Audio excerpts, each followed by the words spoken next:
If you have a set of values that you hold with total conviction, without any doubts, but you're not feeling it, you can feel like a faker, you can feel disingenuous, you can feel hypocritical, and that causes a lot of tension. If you're a teacher, you're there to share certain values with your students, but you're not really feeling it, right? How does that feel? You're a parent.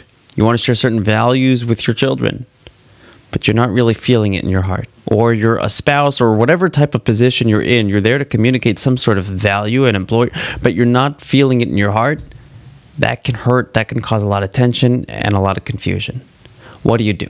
In 1952, there was a person who was teaching Tanya classes. He was teaching about the soul. He was teaching to a large group of people about the tension between what we want and where we should be, where we are, and the various tensions that we experience in the spiritual quest to discover our true selves, what the Tanya is all about. And people were really enjoying it. People were inspired, but there was one problem. The teacher was not very excited about it. He felt disingenuous. He felt like a faker, and he wrote to the Rebbe.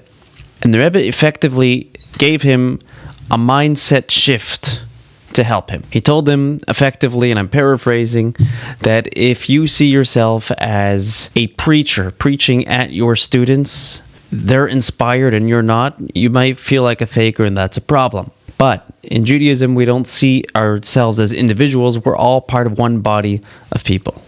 The famous story or mashal in the Talmud Yerushalmi where somebody's banging in a nail and one hand hits the other one. The other hand's not going to take revenge on that hand, right? We're all one person. We're all part of one thing. The Arizal used to say vidui on Yom Kippur, even though he didn't necessarily sin, because we're all one body of people, and he was saying it for other people. Some people are the head, some people are the toenails, and everywhere in between. And if we adapt that attitude, as long as one part of the body gets inspired, that inspiration will travel. Ideally, the inspiration would, you want it to start with the mouth, the teacher, and end up through the ears, the students. But over here, it's going backwards. It's starting with the ears, and it's going to go to the mouth. It will travel if we adapt that attitude. Don't preach at people. Be with people. That's my story, and I'm sticking to it.